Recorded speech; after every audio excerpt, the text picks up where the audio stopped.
Howdy, CarCasters. Gans and DeAndrea here. We're going to take a quick look at the aftermath of the Ripper run that we did a couple weeks ago. We had a pretty much a great day, I would say, for the most part. Not too Day and much. a half? Yeah, day and a half. Not too much of anything going wrong. We did loop the car and ran into a little bit of trouble. You looped the car. We didn't loop the car. If you're not getting tires into the dirt, you're not driving hard enough. That would be me covering that. But clearly there was a problem that caused me to lose control. It was a mechanical issue. I did the best I could to keep it online.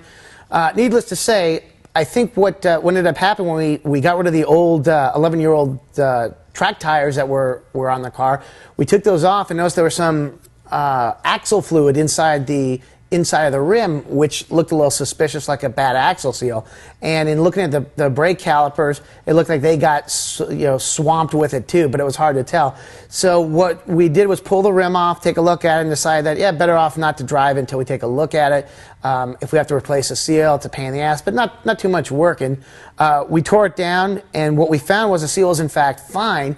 And what had happened was, and I'm guessing due to the violent G-forces that I threw the car into a loop with, caused the fluid to pump out the breather tube, which was a hose that was kind of stuck, goes up and sticks into the, kind of just tied to the frame, essentially. So as that kind of puked out some oil, it blew back into the rim and sprayed a bunch of stuff. So it's actually a little bit dirtier than the axle seal, potentially, but an easier fix, because all we're going to do is bleed the brakes, clean the stuff up, and re-safety wire everything and get it all going, and we're good to go. I think what we'll start off with is we'll look at some of the different tools that we can use to bleed the brakes.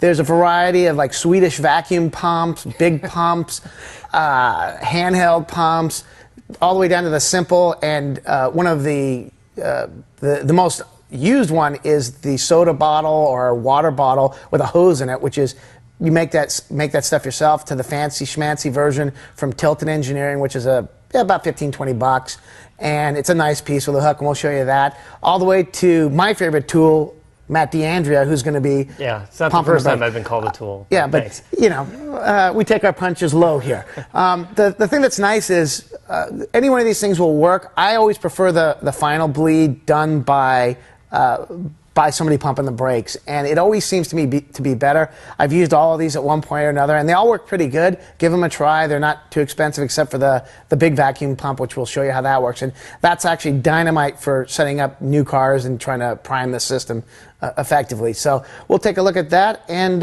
let's rock on it. Let's do it. As I mentioned, we're going to take a look at some of the cheap to fancy and expensive ways to help bleed your brakes. And there's one piece that we don't have, and we'll talk about that later, but we'll go through the simple one. And the first one, Matt, as you might have used many times, is the empty water bottle with a hole in the top with basically just a little bit of vacuum hose. And as you can see, somebody used this and never drained the fluid, but you always want to have the hose dug deep into the fluid when you're doing your bleeding. So this one's already pre-primed, although you always want to use clean fluid, obviously. Don't be fooled, this is high tech, especially the screw that's the plug to keep the fluid in there. Oh, and we should preface this whole thing where it's hugely important to wear safety glasses and gloves. Without this kind of safety equipment, you can be harmed.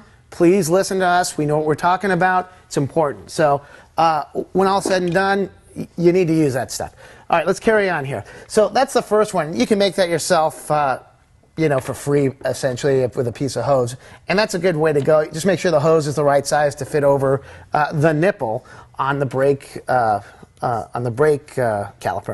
This is a fancy one from Tilton Engineering, and it's a special plastic that resists most chemicals known to man, a nice flexible rubber hose, and a fancy hook, so you can hang this on your caliper or wherever you're trying to bleed, if it's your master or whatever, and it just hangs there, and you could basically pump fluid into it. And again, the same thing. It has a tube that goes down to the bottom. You'd fill this with fresh brake fluid and go to town with the manual method. And these both require typically a guy on the brake pedal and a guy with the wrench on the caliper, on the bleed screw. So that's a nice one. Obviously it's brand new. You can tell that we use that stuff a lot. That one's probably been used more. But you buy that fancy stuff now and again. As we get higher tech in our evolution of brake bleeding equipment is what I like to call the Swedish vacuum pump, because it looks like some kind of odd contraption, but really it's just a simple vacuum pump with a reservoir that builds vacuum as you pump it, and you put that right over the brake bleed, and it's just a little adapter, and you crack the brake bleed and you pump it, and it causes suction and basically suck fluid out. I think these are about $35, $40 nowadays, and they're pretty handy. They're kind of a pain in the ass, but they do work. This can really make a quick job of trying to jumpstart an empty system. It's really difficult to bleed a dry new system. These make it go real fast because it sucks all the fluid right into the calipers and makes it short work to do that stuff. And again, this is, like I said, about $40, and it comes with all kinds of adapters for different size brake things and anything you'd ever want to try and do with it. And what you do with it, just make sure you're wearing safety goggles and gloves. The last one that we're going to show is the granddaddy of yeah, maybe this is the I don't want to call it the Swedish vacuum pump because this is more American. You know, maybe the Detroit vacuum pump. You know, you might find it. Basically, it's like a bicycle pump that can either put pressure or vacuum into this cylinder, and you basically either pressurize or apply a huge vacuum in here into this reservoir. And again, it uses a similar type of thing like the Swedish vacuum pump, an adapter that goes right over the brake bleed. You pop that on, and you just wrench it and let it suck it out. Now, you got to watch out for these things because they will empty your master cylinder lickety-split. So what you want to do is have typically a guy working this and a guy watching the fluid levels. If you suck air into the master, start all over and do all the brakes that are on that circuit again.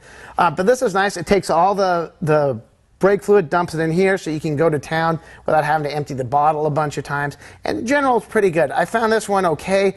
I've had to go back after doing this and hit it again manually just to make sure I've got the last bits of bubbles out.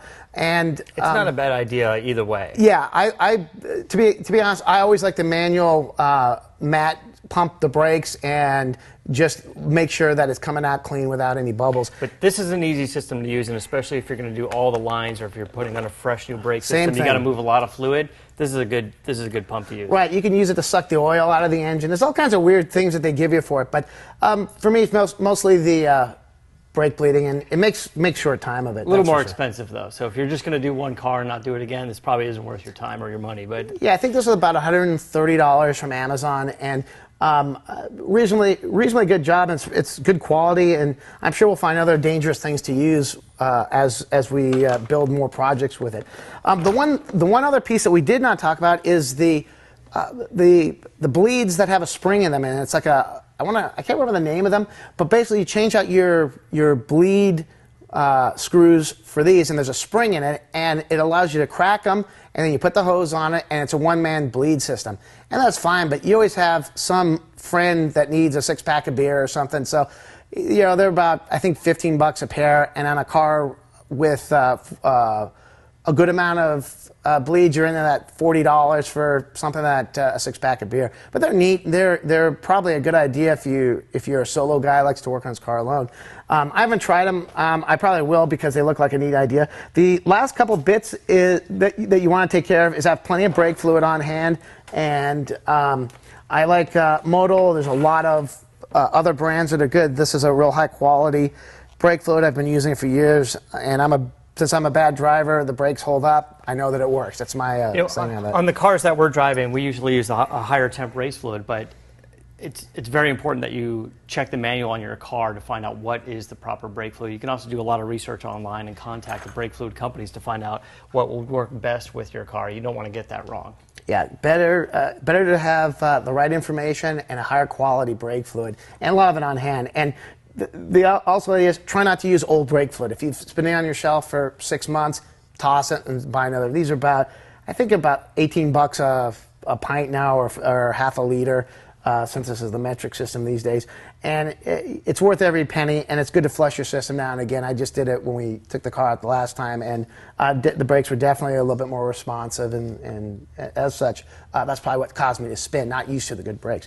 The last thing that we'll show is something that I highly recommend. They're not too expensive, is the fitting wrench.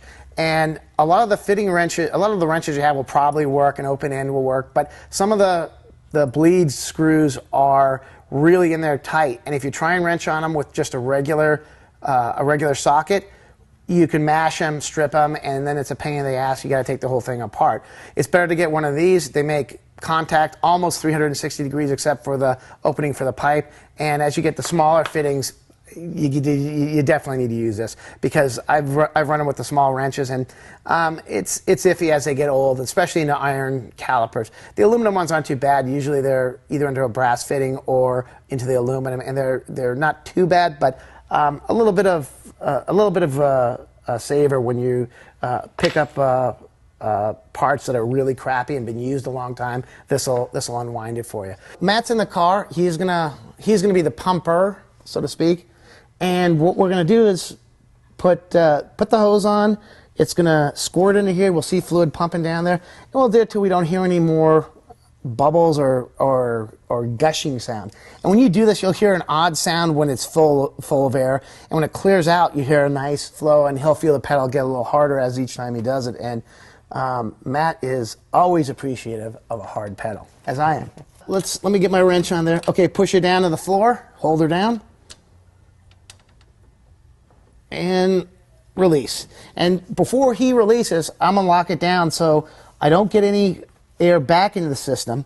And you want this tube to get fully solid. And as you do it, if you do it quick enough, you'll see the fluid start getting clear and not drip into the system. So generally, even if you don't have the pickup tube, you're okay as long as you're on this and you do it in coordination with the guy on the pedal. All right, Matt, push that thing to the floor.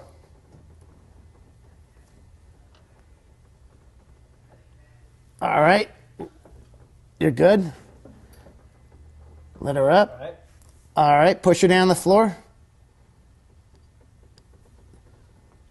That one had some good air come out. All right. All right. And typically what you want to do is when he's down to the floor, you lock it down so it can't suck anything back into the caliper.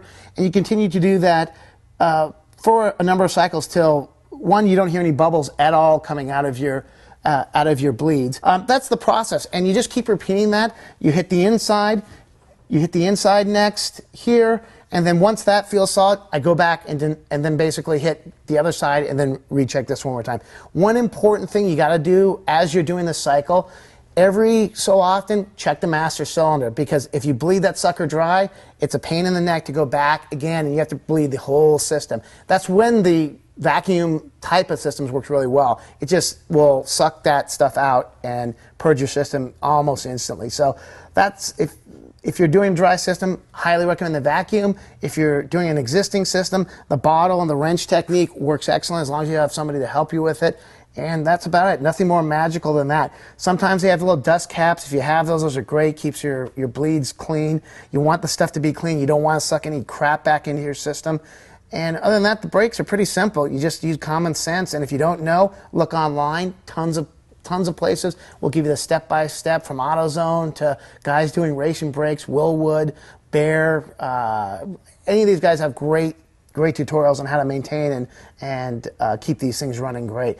One thing you want to watch out for is make sure you don't have any brake fluid get onto your rotors, onto the pads. If you do, blow that stuff out with a little brake cleaner. Make sure the stuff's clean when you put it back together.